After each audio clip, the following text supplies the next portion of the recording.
are listening to Graphic Novel Explorers Club podcast, an audio book club. Thanks for checking out today's episode of Graphic Novel Explorers Club.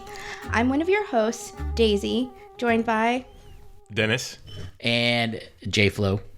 Today we are discussing Wytches by Scott Snyder and Jock. We hope you have already read today's title because all three of us have read the book. So beware, spoilers ahead. We would love for you to share your opinion and thoughts with us. You can follow us on Twitter and Instagram at GN Explorers Club and leave a comment on our Facebook or email us at gnexplorersclub@gmail.com. Graphic Novel Explorers Club is available on iTunes, Stitcher, and wherever podcasts are available. Daisy is subbing as a new co-host. Thank you, Daisy, for introducing us. And this was your choice for a comic book. It's my belief that witches are making a comeback. Out with the vampires and out with the zombies, and let's go to witches now. Not Creatures from the Black Lagoon or Wolfmen. Actually, Creature from a Black Lagoon, I would argue, is coming back thanks to Shape of Water. That is true. Oh, but that's only sexual hot creatures from the Black Lagoon and sexual hot venoms that are bang worthy. You know, yeah, monster fuckers. Yeah, the creature from the Black Lagoon was just a swamp creature, whereas the Shape of Water creature, he was like a functional. Right. Probably has like a higher cortex. Sure. We can agree that we're all done with zombies and vampires. Yeah. I feel like I know a lot more gals who are into witches. Like being witches. You know a lot of real witches? Not real witches. They just want to be witches. It starts with the definition of witch, the traditional definition of witch. Right off the back, though, I knew I wasn't going to like this book because of like that 90s 7 scattery font that they did this. I was like, come on. I dug it. I like the font. I didn't. This beginning page sold me, to be honest. The second page. It immediately put me off. I was like, this is like just like everything you've talked about, witches and vampires, or not witches, but vampires and zombies. It's like a cliched thing you do to font to like, oh, this is going to be spooky and scary. Like, just make it a fucking typewriter font. But anyway, before we get into it, I should note this book came out 6 issues, released individually about 4 years ago. This is it. There's no second volume? No. There's really? No second volume. We can discuss that as we get to the end of the book. But I have an idea why. Because this is a really bad story. I would disagree. I would strongly disagree. But we can get into it. Yeah. Well, we will. I think my favorite definition for witch was an ugly and ill-tempered woman, a hag, grown. What's funny, though, I see why they put that in there, because these witches aren't like that. Like, the people are more... Some of the characters in the story that aren't witches are more, I would say, fitting of that definition than the actual witches themselves. Right. So we turn to page 2, and the traditional definition, the dictionary definition of witch is completely scratched out. So I think that's where they set the tone that these aren't going to be your traditional witches, right? This is witches with a Y, not witches with an I. Yeah. So they don't ever explain, right? Like vampire can be spelled with... I don't know. Are they like woke witches? I don't know why it has Y on it. Because they're like, for the listener, we'll kind of jump ahead here a little bit. These witches are like semi-feral creatures, demon-esque creatures that like live in the ground, right? Almost like the Upside Down from Stranger Things, right? Like they live in this hole in the ground, kind of. Right. Although I would argue they look similar. Now I've never read the book, but Dahl's The Wytches, which was turned into an late 80s film. Yeah, by Roald Dahl. Yeah. Yeah. They look pretty gnarly. No, but those witches, like he described those witches better. Like, they have no hair, they wear wigs to hide themselves, they have no feet. Right. Or no toes, their feet are squared off. And I don't know. I felt like, well, we can't compare a Roald Dahl book to anything. I mean, he's like the best. You can't. So I really enjoyed right after, making sure that the reader knows this is not your traditional pointy hat, green nose with a wart wearing witch. That the next scene was the tree scene where a woman from the Cray family is stuck in the tree. Her nose is gone. Her nose is gone. And a little boy, right, is down on the floor, and it's her son. And he is supposed to save her, but in the creepiest of she's scenes, screaming to be let out, let me out, someone help me. He hits her with a rock, stares directly at her, and says, "Pledged is pledged." Yeah, you think he's going to help her out. He's like, "Mommy, what are you doing in there? What's going on?" And he just turns around, smashes her head with the rock. Now, this is where I kind of wish I did more research, because I wonder what it is with witchcraft and trees. Because I know all three of us have read Chilling Tales of Sabrina. One particular scene involves someone being turned into a tree. And I just feel Wizard of Oz, there's the creepy forest that they have to get through. Right. I think it's just like an old folk tale kind of thing. Where people are like embedded in the trees. Yeah, that, or like Hansel and Gretel, they get, forest is scary at night. I think that's like the basic element of the trees. I guess I wasn't sure. I was thinking too of Sleepy Hollow, the Tim Burton remake. And there's a part where the tree opens up and then it engulfs people. It's actually, I think, maybe a gateway to hell. Yeah. Or even the old Disney Ichabod Crane. Where they're like the tree grabs his cloak as he's trying to ride by. It's just creepy. Yeah. And I think they're just they're trying to be made natural and ancient. Something that has always been there. We've just never seen them, right? Right. Even later on in the book, someone makes reference to like age, and you can cut my rings and see how old I am. I think it sets the tone for, there is this creepy thing out there that has always been there. It's ancient, it's natural, and maybe we're the unnatural beings, right? Mm-hmm. I didn't take that. Well, that's a very I Am Legend sort of take. Like, mankind's the monster. Vampires are actually the norms. And this takes place, what, like 1899 or something like that, or? Yeah, I forget the beginning of the 20th century, somewhere in there. Yeah, exactly. And then it jumps to modern day time, and we're introduced to the main character, Sailor. See, whenever I think of Sailor, I just think of Wild at Heart, the David Lynch movie. It's one of my favorite movies. I haven't seen that in forever. It's a good one. It is a good one. The pacing of this book to me was very scattered and confusing. You're introduced to this, and then sometimes the story will overlap, the dialogue will overlap into a new scene, and you're like, well, who the fuck are these people? And what's going on here? Why are we now transitioning to these new people? Yeah, so I found the scene with the dad and daughter endearing in some ways, because he's trying to relate to her, but in other ways I found it confusing, because you're not exactly sure how this whole, and he says it a few different times throughout the book. It's kind of a theme that his daughter is a slayer of mythical creatures, and I'm not sure this is like some running joke they've had since they were a kid. Well, that's the thing. When he's talking about hippogriffs and she can slay magical creatures, I was like, oh, so do witches exist out in public in this book? And for like a good 2/3 of this book, I thought that was she was like a Buffy the Vampire Slayer kind of thing. Or like society knows about these witches, and she's somehow, she's in like an honor roll system for becoming a witch slayer someday. In some ways, I feel like they did set that up at the end. At the beginning, that I don't think that was... Even at the end, though, she's not skipping to the end when the main character, Sailor, gets away, and she's given a backpack full of like gear, enchanted gear. It wasn't like, it was almost like America's Greatest Hero, where she's just given this thing. She doesn't know how any of it works. Her dad, who gives it to her, doesn't even know how any of this shit works. Like it's like Men in Black, where all of a sudden Will Smith is now the guy, and he's had like 2 days of training. And you're like, what the hell? Although I kind of like that. That's the hero's journey. You're just given a sword. You're just given a lightsaber, and you don't really know how to use it. But Luke has training. Luke gets his ass kicked many times. Yeah, well, she's probably going to get her ass kicked. Initially, he's given like the golden whatever, and then like he has to learn to become the warrior he is, and so does she.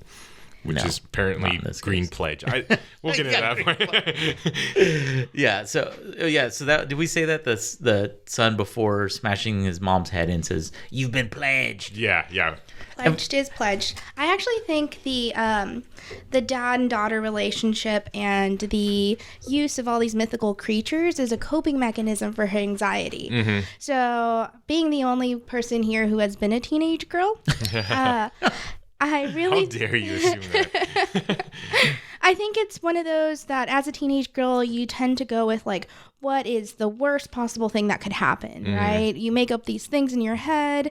And I think the dad tries to rein her in because when she goes through these like anxiety attacks, she kind of goes to like the worst possible scenario. So I think he does this mythical beast and we're going to cut that, you're going to be the slayer. You're going to be the slayer. You're going to slay the beast. Yeah, which he does later. Later on, it comes into the story where throughout the story, you see times when he would one where I was like, come on, you would never fucking do this to your kid. Right. It was so heavy-handed, where she uses some of the past to like get herself out of the situation. Right. And I think that's just her coping mechanism for her anxiety, and that's how the family deals with it. And I think it's actually kind of great, right? You let her still get out her feelings, but you bring it into like this mythical place where it's now imaginary and it doesn't take over her real world every day. The thing about that is this world the world building doesn't, it's so confusing for half the book of like, what is the reality of this world? You're introduced to Sailor, the main character, her dad, and she's getting on a bus to go to school. And she's worried that other kids will know about her past. See, and that's what made me think, in addition to her calling, like that's the part that confused me, is now she's on a bus and like, I was like, oh, so they know that she's a witch killer? Well, my thing was, to your point, Daisy, was I understand that this is how the family deals with anxiety. And the anxiety is brought up a number of times, but I don't feel like they sold it really well. So I'm not exactly sure. They seem to take it very seriously. Like her anxiety is like this crippling thing and it affects the entire family, but they don't really I would have liked an example of it, or either some kind of description of like, oh, she couldn't do this and she froze up at a competition. See, this is the first time even like her being anxious or having like an extreme anxiety even. It's like a constant theme. See, I just thought she was just annoying. No. She has this severe anxiety. And the thing is, I understand what that means, but I don't feel like they sold it really well because none of the scenes I saw really sold to me that she had an anxiety. Yeah, I thought she didn't seem paralyzed. No. Like fully. Like there's a part in the book later where she... So they move to this new town. The family moves to this new town. The father, Sailor, and then Lucy's the mom, who is disabled, and it's implied she was in a car accident and she was pregnant at the time, and that comes out later. They moved to this new town, and part of the reason why is Sailor was and that's another thing, like how the fuck did they wind up in the woods again? They were in the woods, Sailor and this bully, a female bully. They were like getting into an argument or facing off, and Sailor had enough and pulls a knife out on this girl, and then the girl pulls out a gun and it's basically like, I'm gonna make you masturbate and I'll watch it and film it and then put that everywhere, and then this creature comes out of the tree or sucks her into the tree, the bad girl into the tree.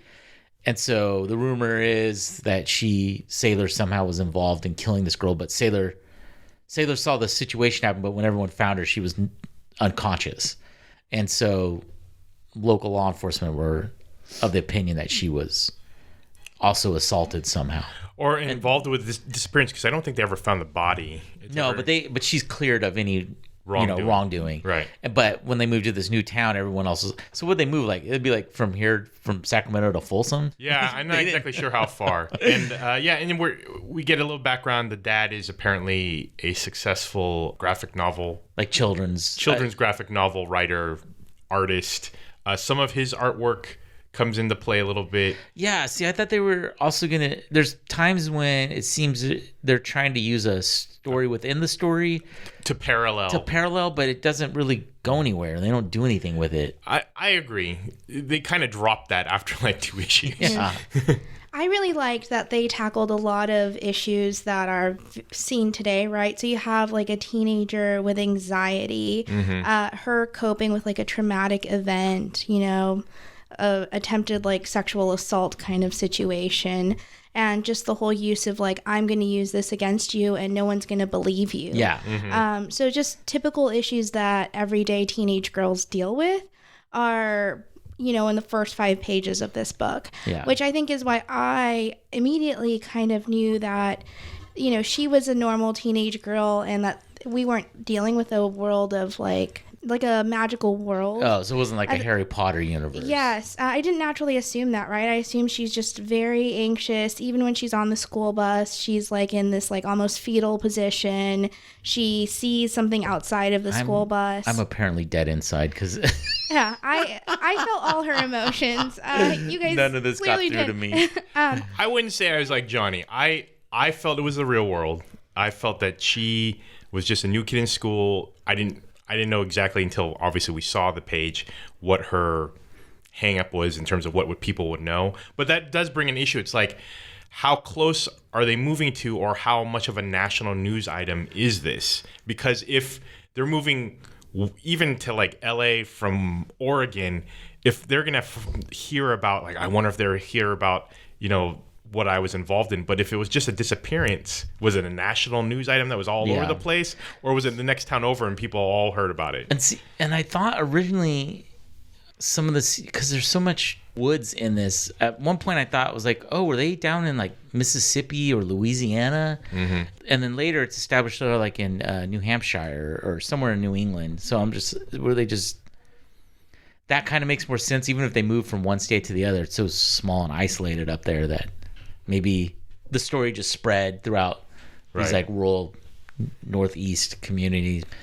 So yeah, so she starts school and you get to see some of the story of the dad, who's, it kind of bounces back and forth over the past like several years, where you see the dad's, where he's developing the book, and it's implied that he was probably abusive at one time or bailed on the family. Yeah, something. Oh, yeah, no, I think he was absent because of alcohol, right? I mean, no, he definitely was battling with alcoholism. I feel so his drawing is set in this kind of carnival setting. That's where the story takes. That's where the story within the story. The story within the story takes place, and if you notice, during the entire time, we see a lot of glimpses of his like Ferris wheel tattoo, which is where the event with him and Sailor took place. And there's a Ferris wheel in the children's story too. Yes, and I think his whole battle, there's the like underlying theme that everyone in this story is hiding something, that no family is perfect, right? Right. You're like a teenager growing up with this like imperfect family. You have things you're hiding. The dad is kind of this recovering alcoholic who's trying to make up for not being a dad, and she's dealing with the side effects of his alcoholism. I think they're trying to make the link that a child with high anxiety and a dad with alcoholism are like related, right? So I think they deal with it they deal with her anxiety as a family, because I think her dad feels partially responsible or fully responsible for her anxiety. For sure. Okay. Because that's how she dealt with him being violent, with his, not being there. So I think that's why he's trying to connect with her. And anytime she goes and does this whole like, oh, everything's crazy, he's like, yeah, and there's hippogriffs and we're going to slay them. So I think he's just trying to build a relationship with her and connect with her to make up, diffuse some of her anxiety, to try to help. It becomes quickly apparent with the scene with the bully being swallowed by a tree that things aren't so normal. Then it shows pretty quickly that whatever they're trying to run away from has followed them, with a weird scene with a deer like somehow in their house. Yeah, it's very like 1970s like horror, and it just vomits up I don't know, an alien. Well, it just like vomits up like I don't know what it is, but it's like the size of a loaf of bread. Yeah. And it With a face. Does it have a face? It looked like it had a tiny I just thought it was just like face red. thing, right? Oh, yeah, kind of. But I was like, okay, well, that doesn't go anywhere. And then what they do, like, Or is that its tongue? Yeah. I don't know. There's no. It doesn't. I don't know deer anatomy very, very well, but that seems rather large. And I've never heard of deer puking up giant Tongue, liver-sized things. But I like how the parents, and you kind of find out why with the mom in particular, but I like how the parents kind of go like, oh, it's probably just a sick deer. I was like, one, I would know when a wild animal would enter my house because I usually close the door, even if you live in the woods. And two, something just wandering in front of me and then vomits up part of its organs. That would freak the yeah, you don't know what the hell that thing is. You leave. You go like, fuck this place. This is haunted. Instantly regret. Also, I'm not a deer expert again, but I don't think they go Yeah. as a typical deer sound. Yeah. And that's a thing through a sound throughout the book when the witches are Right.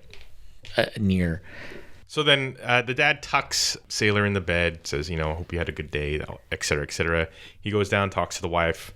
That's where they explain away the deer. But then she apparently is... Who, the mom? No, Sailor screams. Dad runs up, and apparently someone had entered Sailor's room. And I guess I was really confused until I looked at this panel like maybe 10 times. I guess maybe Sailor punched... I don't know. This bald person in the face, and its teeth were on the ground. Yeah. And the window was broken, and the thing like bit her. You assume it's a witch. I mean, it looks pretty creepy at this point, and we know better now. But at this point, you assume it's like maybe one of the creatures had bitten her. So Sailor starts from this injury on her neck, starts to develop a bulge. At one point, there's like a cover painting for like a chapter that shows an eyeball coming out of her neck. Right. That eyeball never shows up. Mm-hmm. But what was the purpose of that bulge? So this person that bit her winds up actually becoming later in the story. She's Obi-Wan. actually trying to help. Yeah, she's trying to help the family avoid.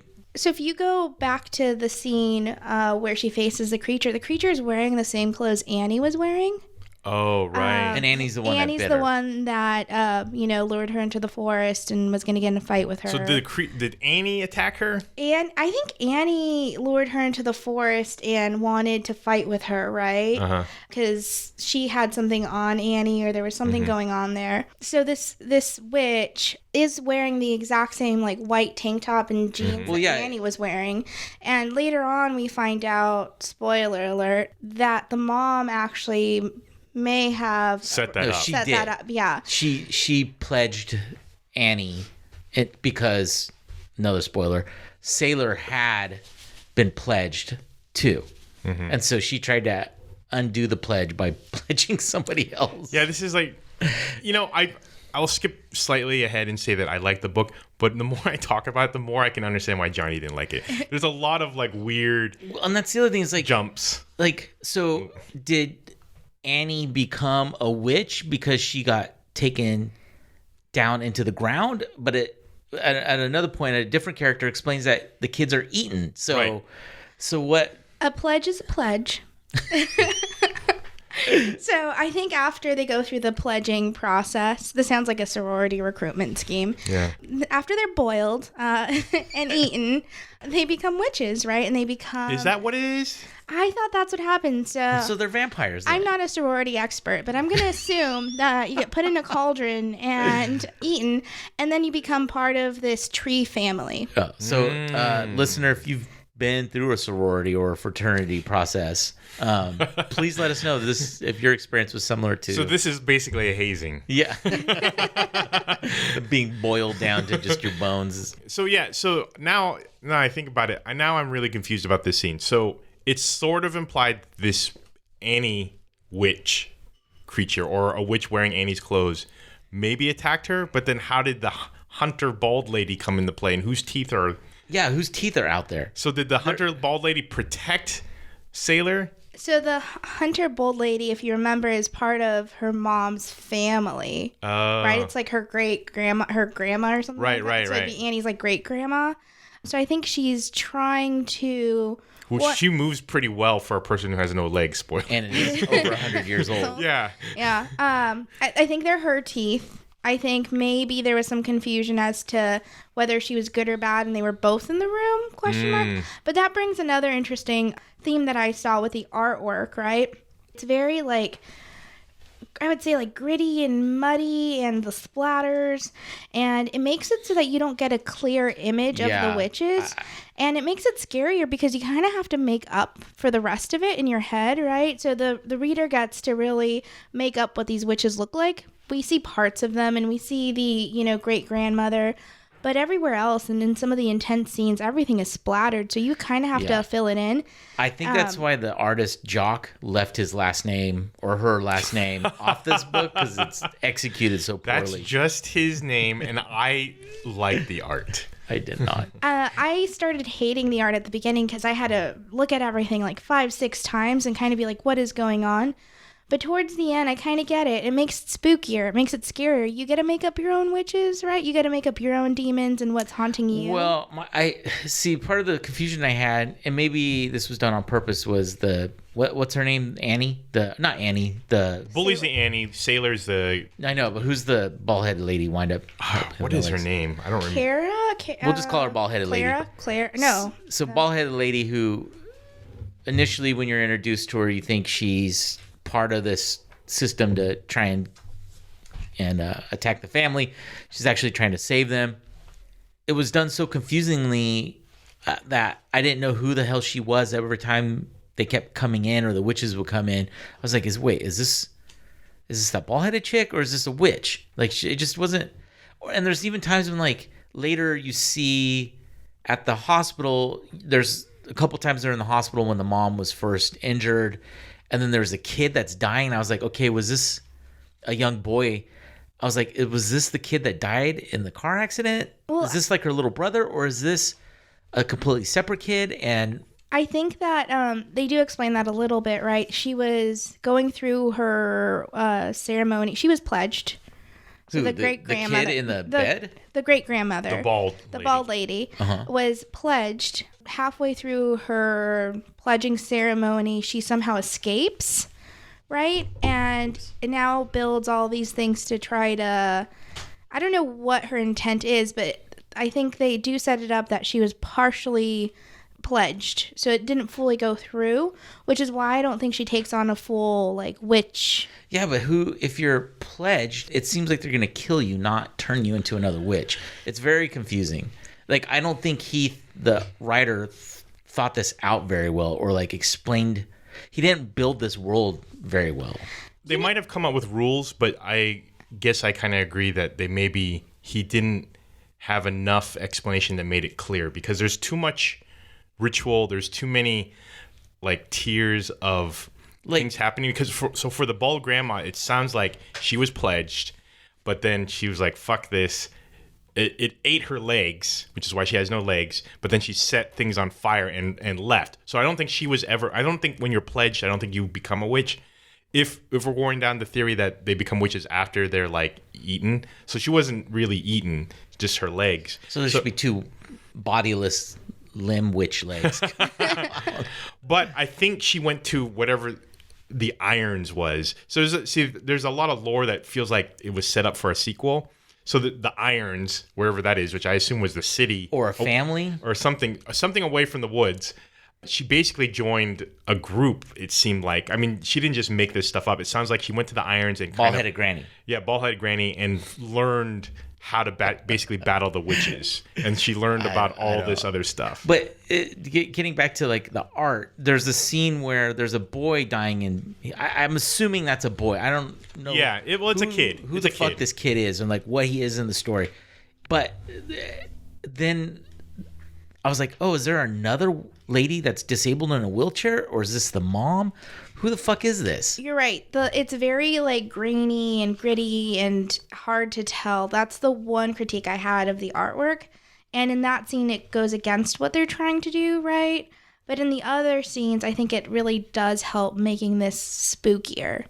Yeah, I would agree. I like the way it looked, but I can see what you're saying, Johnny. And then part of the confusion, too, is so that kid that you're talking about seems to know things about the mom, like but then her they secrets. Don't do anything with it. Well, and also they don't imply exactly how he would know. So Yeah, is there like a psychic connection? I was thinking, is he possessed? It's one of those things where like the dead are talking through someone. I was like, do we jump back in time and this is their son who died? And that, because it's never clearly indicated what happened. There was an accident.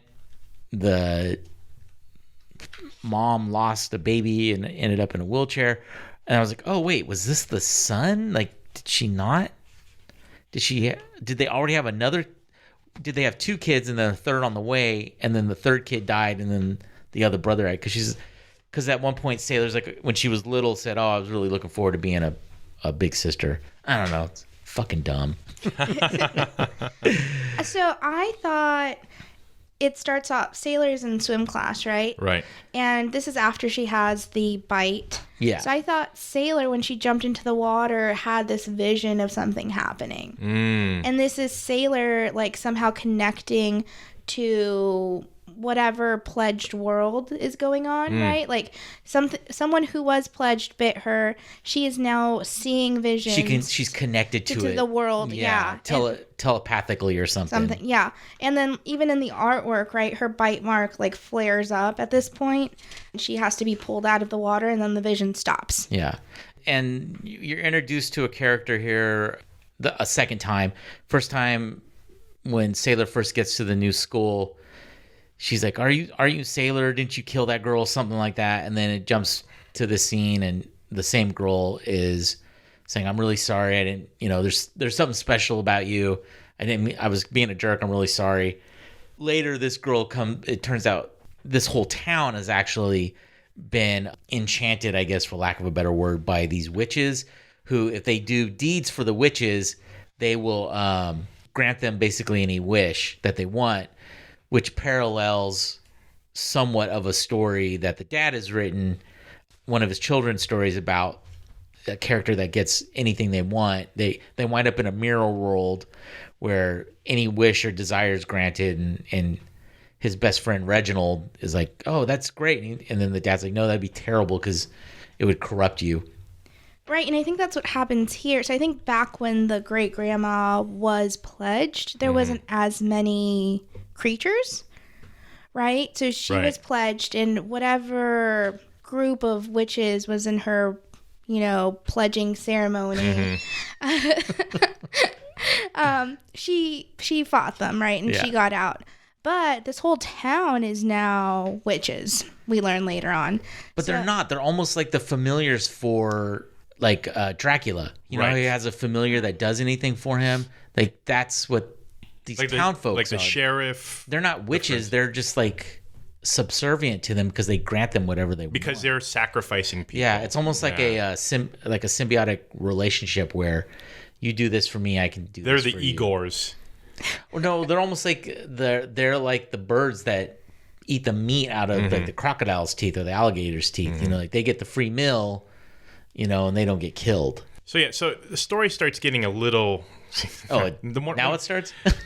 So the more I start talking about it, the more I'm like siding with Johnny. Overall, I would still say I'm staying firm that I like the book, but I can see where it starts getting a bit time jumpy. So Sailor gets upset at the swim meet. She dashes off, which I assume she just went to the parking lot. I thought she was just getting on the bus to go home. Yeah, but apparently she stole. She's driving the bus, guys. I was like, how do you fucking steal the bus? Driving, she stole the bus. Yeah. So when I have to agree with you, when I first saw that, I was like, did she just steal a bus? She just stole a bus. And then it jumps back, I think, to the hospital scene right afterwards, right? Because the mom is collecting blood.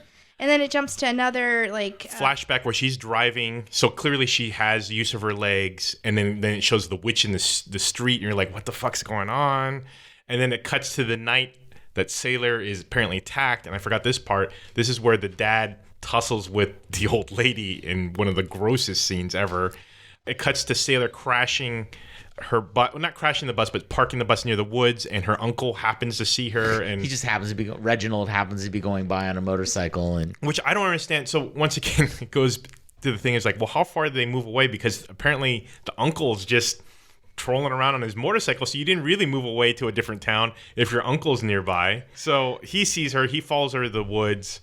The witches, Sailor's like, come at me kind of thing.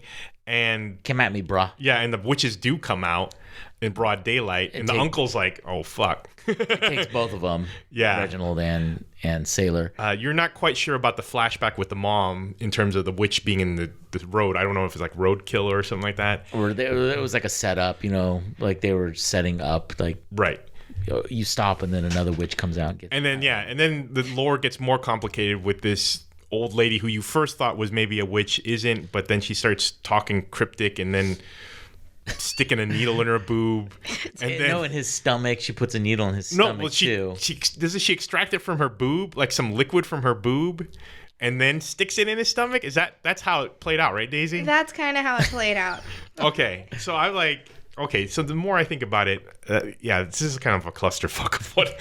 And then the police show up because Daisy. Because Daisy. Because Daisy made me read this book. Because Sailor's missing now. The dad's all freaked out because he was attacked in the room and he smells like booze. I don't think he was drinking. I don't know if she made him smell like the bald-headed granny made him. I love that word. I love that chain. Like, it's such a from childhood. Like, oh, you're greasy granny. Oh, you're bald-headed greasy granny. I don't know. Yeah. So now the police are looking for local constable law enforcement are now looking for Sailor. Nobody believes the dad because he smells like booze, but I don't think he was drinking. Right, and then somehow the dad, all of them end up exactly where they need to be in terms of where Sailor parked the bus, which I don't know how they found it so quickly.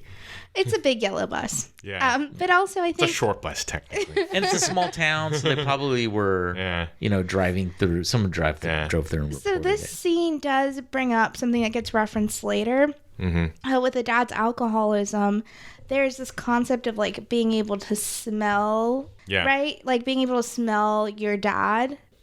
I didn't have a father with alcoholism, but I was around other kids who had to deal with this, right? Mm-hmm. And there was times that they like knew not to be near their dad, or they like knew dad was he had a bender. He had a smell, right? And later on, you kind of have to cover this, not the alcohol smell, but they're a different smell, right? A pledged smell. Well, and they also say too that the witches can smell if you have a desire or a want or a fear. They'll pick up on that. Man, there is a lot of fucking lore in this. So him it jumps to him going to go get his daughter from the woods. I think that in the comic, the alcoholism is so downplayed, but it does actually really have a lot to do with a lot of this. The alcoholism just seemed like, to me, we need to have a flaw.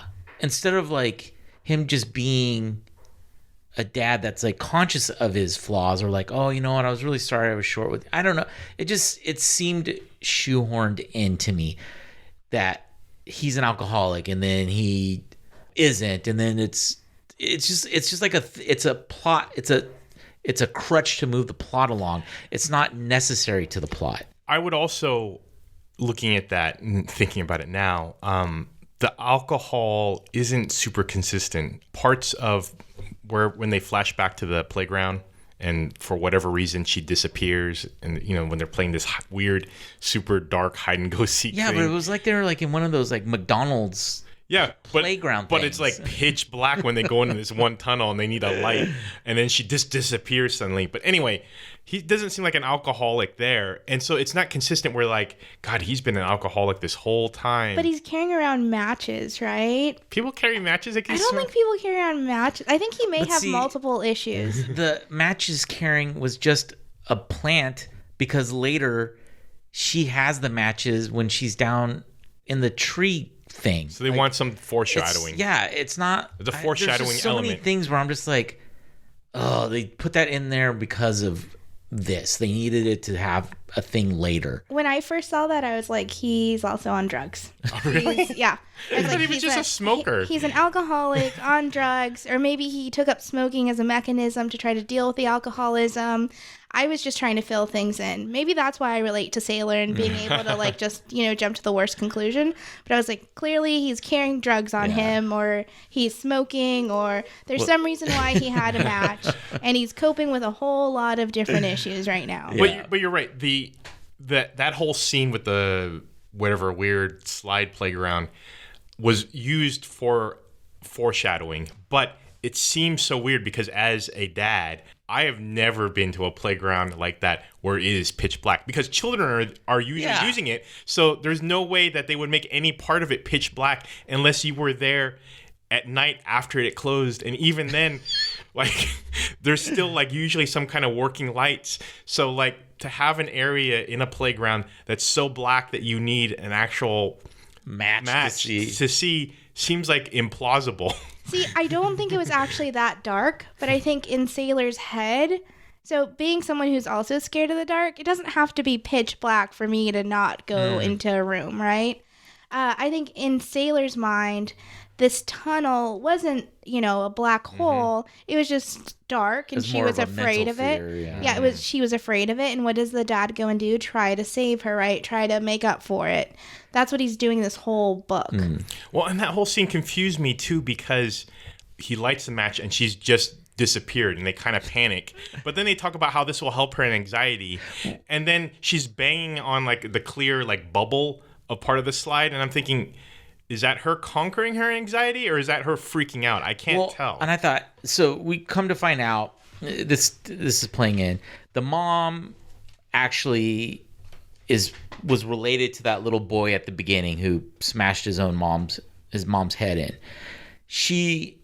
Sailor was pledged. I don't know who the fuck pledged her, but she was pledged.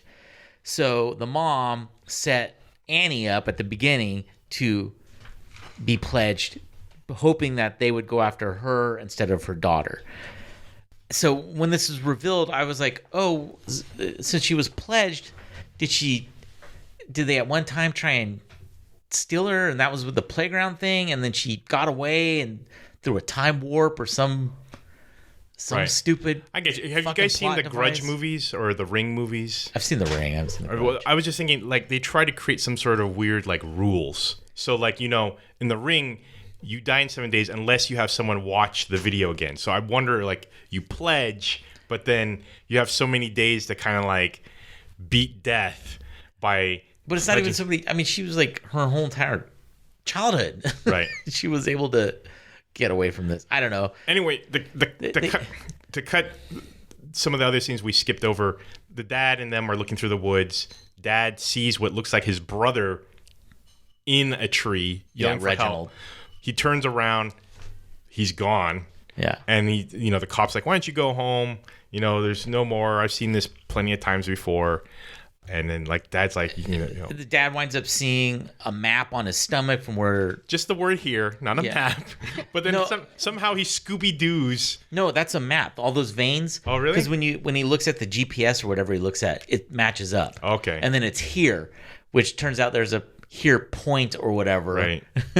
Okay, yeah, now I'm starting to not like this book as much. There's like too much stuff going on. So he goes out. Turns out it's bald-headed Granny. She left him a clue. Yeah, but find her. He winds up finding her in a cabin. Turns out she's been affected by the witches somehow.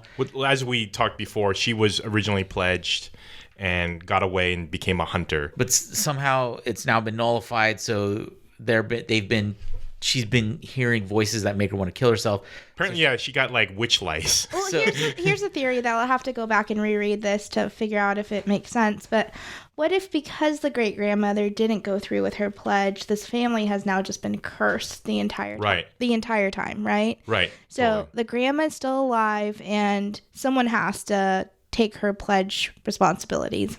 Someone has to join the witch sorority. Like pledge responsibilities. Right. So someone in this family has to go down. No, and that's a good point because they changed their name. They talked about it's never we don't know. Like we Right. don't know the rules. I don't even think the writer knows the rules of this world. And I think Johnny and I have talked about this before on a different book, Luther Strode, as I mentioned. But my problem with fiction sometimes is I'm okay with creating mystery and I'm okay with creating complicated lore, but you have to give something to the audience to be able to understand the rules of the world. Like how Johnny was confused whether or not witches are just someone who just walks around every day like the movie Underworld, or if they're like a secret thing just like it is today where, you don't see them every day. It's unusual. So the whole pledge thing and the pledge rules, and I think they just do too much in the 6 issues where it's just like, you can kind of grasp the witches concept. Like overall but when I started looking at some of the details in terms of like boob juice that's turning into tattoo markers, which why couldn't she just get a Sharpie and just mark here? I mean, or just write on a piece of paper, "Meet me here." Right. Or, why does she have to be all cryptic about it? Yeah, that's another thing I really fucking hate. It's such like a easy, just hiding facts. Yeah, like I'm gonna be cryptic, and you're gonna have to figure it out if I'm a good guy or bad. Like, if something was so important and it hinged upon you having a clear understanding, the person that had that knowledge would clearly explain it to you. They wouldn't be like, come down to the bar on East 5th and maybe if you knock 3 times on this one special board, and you'd be like, no, here's where you need to go. Meet me here at this time. The world and your safety depends upon me giving you this information. Right. Because basically, if the dad didn't figure out through whatever Scooby-Doo method that he had to go to here point, he would never have discovered that the great-grandma Baldy had witch lice, and that was like she had to kill herself because of it, and that she assumed that Sailor was going to die anyway. But hey, I'm going to give you the tools you need just in case. Yeah, well, that was so from there he gets this bag full of enchanted items. One of them turns out to be a flare. So then he goes to the woods to rescue his daughter, and he pulls out this flare that has been enchanted, I guess, or is endowed with some sort of power that as long as the flare's going, the witches won't approach him. First he goes in, he's got some sort of like stink lotion on that prevents them from noticing him. As he gets further and further into their lair, the heat of the lair melts it off or whatever. So then he's reduced to this flare, but at no point is he told what's in the bag or like what purpose it serves. She's just like, there's things in there that'll help you. If I was like fumbling around and I wouldn't be like, oh, well, I bet you this flare will keep the witches away. Well, ironically, the person who helps him the most is because he's going to go try to rescue his daughter, and the sheriff, who turns out to be he's one of the working. Yeah, he's working with the witches. He basically ties up the sheriff, knocks him on the head, and the sheriff's like, "Look, you're going to die anyway, but here I'll explain everything what those things are going to do for you, but it won't help because you're going to die anyway, and your daughter's probably already dead." But then he runs down basically an item list like an NPC in a video game.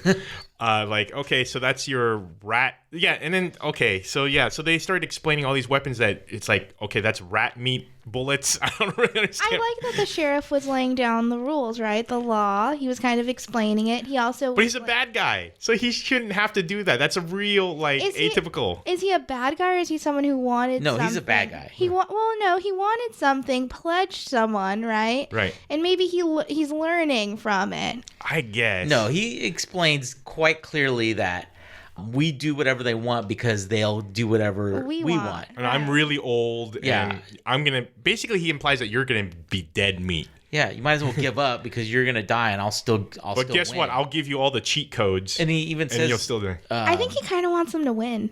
Really? Yeah. No, I did not interpret that at all. I think he does. I think he even shows up when they're taking... When they surround... Later on, The whole town's there to kill them. Yeah. Which, okay, so you're right. He gets away with his daughter. They get back to the house. The wife reveals that she set some of this in motion, I guess. And then some of it, all of it, right? It's her family who Yeah. set this in. She's completely responsible. So I'm a little... They never really clarify, like, did she get... Because early on, when the brother's working with the dad on the whatever stair lift thing. It's like the dad's like, I should have been there, and it's like something about the park, but then you see this accident that the mom gets into because she sees the witch and she realizes that the witches are coming for them because her family had fled. I was like, so did she hurt herself in this accident? But that's not a park. And I was really confused at that point. Oh, and we left the part out too where the dad, to like make Sailor tougher, goes to an abandoned Ferris wheel that doesn't work anymore, and then he climbs up it at some point, drunk. Yeah, and then makes her climb up there to get over her anxiety. Yeah, and then she's like, "Fuck you, I'm gonna." And she's little; she's like 10 or 11 at this time. Decides to climb even further, slips, and he just happens to catch her. And it's, I think they were trying to apply it's like a bonding slash moment. Yeah. I was like, no, you're a terrible fucking dad. Like, yeah, you should feel guilty for making your daughter climb a rickety ass old non-working Ferris wheel. As an adult with no anxiety compared to her, at least, I would never do that. I don't even like getting your Ferris wheels when you're locked down and it's fully safely run by carnies. But it's like not even a no rational person would be like, you know what's going to toughen up my kid? I'm going to make him climb this Ferris wheel with me. That's a boy named Sue mentality right there. Oh, yeah. Well, the other thing that's tied into there is when the mom reveals that she can actually walk. And I think she says she did it to protect her and Sailor, right? No, I got the impression she was legitimately disabled. No, to protect her and her husband. Dad. Yeah. She's legitimately disabled, but then realizes, if they healed me, they could do whatever we want. We can start all over. If we just give them Sailor, we will start all over fresh and new. I can walk. We can have more kids. They'll make us forget who Sailor was. Yeah. And then, I was just like, okay, all right, whatever. So anyway, the mom turns out to be a rat. The dad's like, well, he sacrifices himself. The town starts surrounding him, including her schoolmates, I think, the sheriff, all that. He sacrifices himself, gives her like the magic goods, the lightsaber and everything else, and attacks the witches. Tells Sailor to basically book it. She crawls out. He pledges himself. Like, turns out pledge is like this green goop. Yeah, so I was really confused by that. So they confuse it because at first pledging is just like, hey, I pledge you, Daisy. Yeah. But then suddenly pledge is also like apparently not only midichlorians. Yeah, midichlorians / also great to use on your coffee table when you have it's like Simple Green. It's like because I use Simple Green to clean the engine on my motorcycle. This is the part where so now I start hating the story because she escapes, she gets out, all the people say, you can't get any out of town. You've been pledged. She picks up a random hose that her family had that happens to have the pledge material in a bottle. Yeah, I was like, so what do you also use pledge to, one, get witches, and two, make your garden grow? I'm not entirely sure. It was like one of those bottles that you hook up for fertilizer. Yeah, for fertilizer. So it's like we use it for witches, but you know what? It also makes great tomatoes. So and she knew that somehow, without being told that it's like how this pledge shit works. Plus, like the dad was like, you know what? I bet you they're coming here. I better fill up this bottle. I'll dump out all of the outside out of the fertilizer and we'll fill it up with pledge juice. And so the daughter, like a badass, I did like this part. She says, I pledge all of you, this whole fucking town, and coats everyone, and then books it, and they all realize like, oh fuck, yeah, we're screwed. And I assume the whole town, including her classmates, they were all killed fucked or whatever. But yeah, I mean, that coincidence of the stuff in the hose, she knew how to work it. It just happened to be right where she wanted to exit. Yeah. It was a bit of a jump. The story ends. I feel like you have to say something, Daisy. I think it's just like this young girl's like triumph over anxiety and dealing... Oh, you think it's a metaphor for that? Yeah, and I also think all of these... She's just dreaming. I think it's the dad dreaming. I'm not going to predict anything, but I think it's the dad coping with his alcoholism and the daughter, right? Like trying to get through her anxiety that's somehow connected or probably happened because of her dad's alcoholism. She's such a bad kid that it made him drink. The other way around. But maybe his story is a story within a story. Maybe he's just dreaming. You know what? Honestly, I'll buy into that. You know why? Because at no point is this dad... I mean, I know he was kind of weird about making her climb the Ferris wheel, but at no point is he really that bad of an alcoholic in the sense of like slapping the mom. It's I hitting her. I feel like it's implied he was abusive at some point, but it almost makes him seem too much of a good guy. Yeah. He's always sacrificing himself. He's going way out of the way. He's the superhero of his own story, and if it's his own dream, yeah, you're painting yourself as like, yeah, this is my ultimate redemption story. And so he's all this cool stuff. I'm sacrificing myself for my daughter. So he's really Frank from Shameless. Yes, exactly. Oh my God, he totally is He Frank. always sees himself as a victim or a hero. Yeah. Like he's an angel, right? And part of it is his like story of triumph, right? Mm-hmm. More than hers. Because at the beginning I was really, go sailor, you can defeat anything. You can defeat the hippogriffs or whatever is the first scene, right? But towards the end, he's kind of just like, I'm going to give my daughter everything. And I think he is kind of just making up for not being there the whole time. Right. Yeah, but I think any parent would sacrifice themselves for their kid. So it's not like he's being... Which makes it horrific what the mom is deciding. Yeah. And I don't like that the mom turns into like the villain at the end. Yeah. Right? So I can walk the whole time. But I do think this is very much so skewed in his perspective. Right. So I think there's something that we don't know. And I believe they just... And the writer, too. I don't think he knows what's going on in his own story. There is another Bad Egg Halloween edition that came out. Oh, really? I haven't read it yet. What came out? The Halloween Wytches. It's like a special. Yeah. I never read it. I have it. I haven't read it yet. I wanted to get through this first. But I have an underlying theory that this is kind of the dad's story of triumph, but it's all through his perspective and he's making it up. So they should do a Rashomon style story for this, and then you see the daughter's perspective, and she's just like, God, why is my dad always like fucking daydreaming in his alcoholic sweats? Right. So we'll say that Sailor gets away, everyone else gets killed, and then that's how the story ends. Then there's an epilogue. There's an epilogue story, which once again just shows bad family.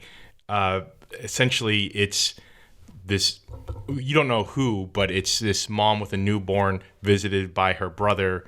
Brother drugs the mom. Essentially wants to... I got the impression... Sorry, go ahead. No, he's not doing so well, so he needs to feed the witches so that he can get better. And he sacrifices his niece or nephew, whatever, the baby, and then says that the mom will forget everything and she can have another baby. But she kind of opens her eyes and he says another new rule that wasn't implied before because the witches showed up next to people before. Yeah. But because she looked at the witches, they didn't like it, so they killed him, not her, and that's how it ends. I got the impression maybe that was the sheriff when he was young, but then he's killed. I don't know. I don't fucking know. But the rule of don't look at the witches, it was like, well, the fucking witches were right next to him all the time, all the goddamn time. So they don't fucking care. They just want to know who's been pledged. Show me where the food is. I'm going to grab my little plate. Where's the green goo? And then I'm going to go. See you later. Anyways. So, what'd you think, Daisy? Or do you have any other final thoughts and what did you think? I really liked it. I'd like to see it turned into a movie, right? Because I feel like this is very much so the dad's dream within a dream. What is that movie where your issues... Inception? Oh, no. No, your issues affect someone else that affects someone else. The butterfly effect? Is that what it is? Oh, well, that's a time travel. Well, a new movie. Writers, write this down, right? That this is the dad's interpretation of reality, right? So, like you said, I think we're going to probably get a different perspective if another volume comes out. And then I'd like to see what actual reality is. I think this is the actual reality of this book. I don't think... It's just bullshit. I think you're giving the writer way too much credit. I think this book is just... Okay, well, I will say the book's been dormant for about 4 years, so... it's done. Yeah, it's pretty much done unless they make a movie in which the money will speak. Overall, I like the concept. I like the ideas brought forth. The framework of the story I dug. However, in talking the details, I realized how batshit crazy a lot of it is, and how there's lots of leaps in the story. And then it just tried to introduce too much lore. As Johnny's heard me complain before, I don't like when artists or writers try to introduce lost type mysteries and try to be mysterious, and with these secret societies, and doesn't give enough for the audience to kind of grasp, because you're just kind of going around in a fog. So overall, I liked it. I would recommend reading it. It was kind of a cool read, especially since it's only one volume. Not necessarily buying it. And if Get it from a library. Yeah, if they do a movie, I hope they would explain the lore a lot better. I think this story would have worked a lot better if you had spent more time with the family, got to know them, had some peripheral weird stuff going on, and then maybe towards the end, then the witches start. The non-linear elements of the story, I don't really think help it. I think it takes away from it. So I think if they had done, like, I didn't really give a shit about anybody in the book. So I just, like, if you just spent more time with the family, and then they move to this town, maybe you have the murder thing happen, the disappearance of Annie happen at the beginning. Then they move to this town. You start to get to know more of the townspeople and the characters, and then you're more connected to them. Like, oh, look, the sheriff's helping them out. Oh, the new girl in town's showing Sailor around. Oh, the mom's bonding with this little boy or whatever. Something. So you get more emotionally invested with everybody, then have the crazy shit start to happen, and then towards the end have a turn where you're like, oh, fuck, the people in this town are bad. Like, I was totally invested and cared about these people, now they're bad guys. I think that would have been a better story. This just jumped around way too much, and just... I wonder if, without knowing the publishing history, I wonder if they got word like, look, you're going to be 6 issues. And so they're like, okay, we got to tell everything we planned out for 10 years. Yeah, but it seems like it was messy from the get-go. Yeah. Like, no, it's true. Now that I think about it, there's way too much mystery. There was like, just lay out what happened to the mom. Don't go the accident. Yeah. Really, I liked that there was so much mystery. Even in the artwork, the splatters, right? There's so much missing that you kind of get to make up your own. I think the artist dropped ink or something. He's like, well, I guess this is just going to be a messy book. Well, if you look at their process, it was very clean, and then they colored it, and then they added filters. I like the look. I know Johnny hates this whole 90s grunge. Looks like it was meant for the inside of a Nine Inch Nails like tour book thing, but I dug it. I like the feel. I like the artwork of The Walking Dead. They do that really well. Like the messiness, like the first, was it 6 issues or something like that of The Walking Dead are very clean and artistically like refined.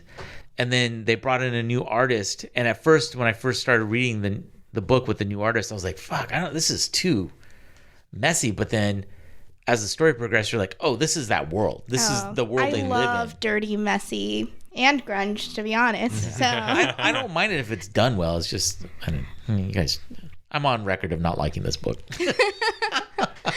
I will say I've had my fair share, and I don't need to ever see boob juice extracted and then inserted in someone's stomach again. Well, don't come over here on Saturday nights. That's actually, I was kind of shadily implying that I don't want you to do that again, Johnny. Sorry. That's how we like to party around here. Well, Daisy, is there any social media or anything like that people could follow you on, if you would like them to? No, I'm good. Okay. Don't follow me. I'm not interesting. Well, you can follow the podcast on Insta or Twitter at GN Explorers Club. How about you, Johnny? I don't remember any of my stuff. I kind of feel like you have a little podcast, Serious Talk Serious. What about that cheese making company? Cheese Emporium? Cheese R Us? I think that name's available. That's not going straight from Johnny's bathtub to your home. I thought you were going to say something else that wasn't bathtub. What is wrong with you, Daisy? Well, how dare you? We are a clean family fucking podcast. I was over here on Saturday night. I saw what went down. Oh, that's right. That's right. I forgot in the drunken state of boob juice. I forgot who was here. But, well, thanks for listening, everyone. We'll see you next week. Bye.